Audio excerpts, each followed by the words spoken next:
السلام عليكم، جاتكم فيديو جديد. فيديو اليوم قصة رعب حقيقية صايرة في ليبيا. هي القصة واخدها من واحد مشهور، لكن بنقولها لكم بطريقتي. وهي منطولش عليكم مقدمة ونخليكم مع الفيديو.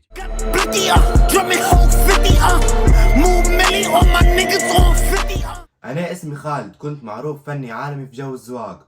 كنت نزوق في حياش وعمارات، وكنت معروف إن نكمل في الشغل بسرعة ومنعطلش وسريع وندير في سعر رخيص. يوم من الأيام عادي اتصل بيا واحد قال لي أنا عندي عمارة نبيك تمشي تشوفها وتشوف كم تكلف وكم يوم تقعد فيها. أنا رديت عليه قلت له ما عندكش مشكلة، أنا نبي نخدم.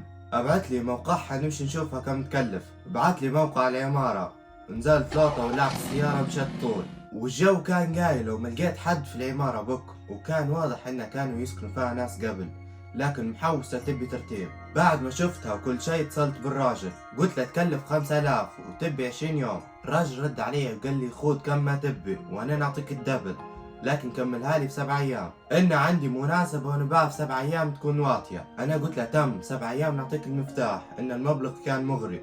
الطول اتصلت بصاحبي احمد قلت له عندي خدمة وفيها فلوس كويسات. رد علي قال لي تم انا معاك في الخدمة.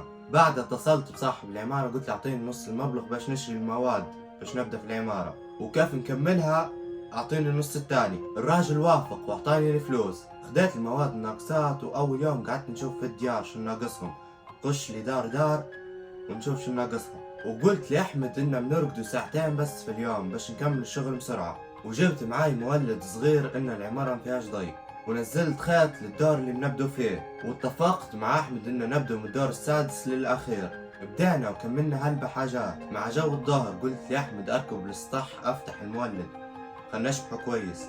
أحمد ركب. أول ما فتح الضي شاف بنت تخلص شعرها قدامه، قعد يكح ويدير في حركة باش تشوف له، لكن ما بدش تتحرك.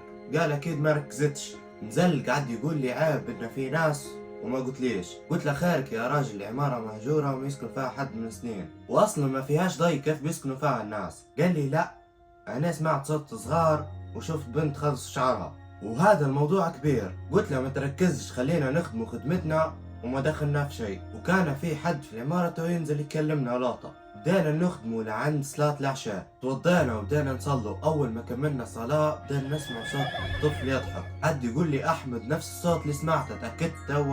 تأكدت إن أنا منكدبش. في عالم معانا في العمارة. أنا جسمي قشعر من الصوت، إنه واضح الصوت مش طبيعي، لكن ما بقتش نخوف أحمد باش يكمل معي الشغل. قلت له كمل شغلك هنا، وخديت منه الكشاف مشيت للدار اللي سمعت فيها الصوت. فتحت الدار ما لقيت فيها حد، قعدت نتعود من الشيطان وكملنا لليل فيها. وهنا كانت أكبر غلطة، مفروض أول ما سمعنا الصوت طلعنا من العمارة ما قعدناش فيها، لكن كملت وقلت لأحمد تقدر تمشي تجيب عشاء، خلينا نتعشى ونكملوا الساعة 2. نرقدوا من 2 لل4 ومن بعد ال4 نكملوا شغل. أحمد خدا الكشاف متاعها ونزل يجيب في عشاء. أول ما نزل أحمد أنا قعدت نكمل في الشغل براحي، ونسمع باب يتسكر أقوى ما عنده. أنا خفت، قعدت نتعود من الشيطان ونطمن في روحي إنه هو بالك ريح. إن المبلغ كان مغري وأنا بحاجته. أنا بيش نبطلها الخدمة، لازم نكمل فيها. بدأت إن كملنا دور واحد في أول يوم، وأنا قاعد نكمل نسمع في الباب يتحرك حركة خفيفة. لحساب أحمد جاء. مشيت فتحت الباب تفاجأت إنه ما في حد.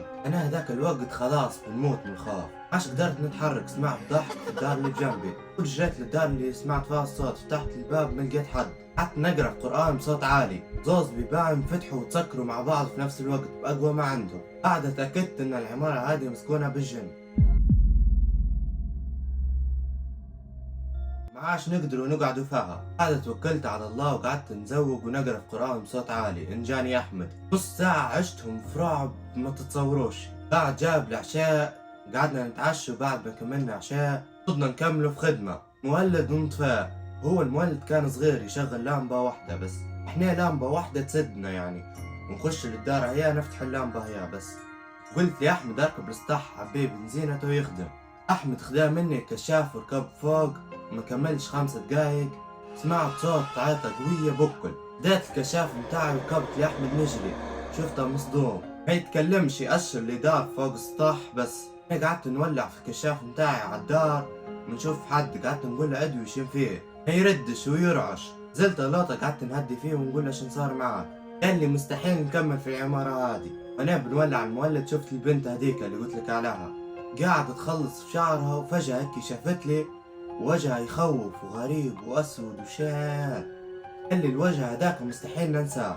قال لي بنكمل معاك الليلة هي وبعدها ما عادش بتشوف وجهي في العمارة. أنا قلت له سهل، تو غدوة نجيب واحد تاني وسماعات نفتح قرآن بصوت عالي. الليلة هديك عد معاي أحمد وقعدت نزوق ونقرا في قرآن بصوت عالي. قعدوا البيبان يتسكروا وينفتحوا، صوت صغار يجروا فوق السطح. الموضوع مزعج ما نقدرش نشرحه، صوت ناس نازلة من الدرج وناس راكبة. وكملنا الليلة هديك روحنا بنرقدوا. أنا ما قدرتش نرقد، قعدت نفكر في اللي قاله أحمد ومسخفني اللي صار فيه. تاني يوم كلمت واحد رفعته معاي وبدينا نشتغلوا. الصبح الجو حلو، أول ما أذن المغرب بدينا نشوف حاجات غريبة، بيبان يتقربعوا، صوت عياط، تخبيط، راجل شعره أبيض يمشي. والمشكلة الموضوع اتطور، بدينا نشوف فيهم قدامنا يتحركوا. خلاص ما عادش فاهم، ما عادش نقدر نكملوا فيها العمارة، صعب.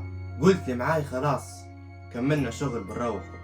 خلصت الراجل اللي رفعته معاي وكلمت الراجل بتاع صاحب العمارة، قلت له تعال خذ مفتاح العمارة ما عادش نقدر نكمل فيها، وهاك الفلوس الباقيات من المواد اللي شريتهم، وخديت فلوسي اللي خدمت بيهم بس. قال لي خيرك شن فيه واحد. قلت له عمارتك مسكونة ما نقدرش نكمل فيها أنا. وهيك وصلنا لنهاية الفيديو، ما تنسوش لايك والاشتراك وتعليق حلو، وهي نتلاقوا في فيديو جديد.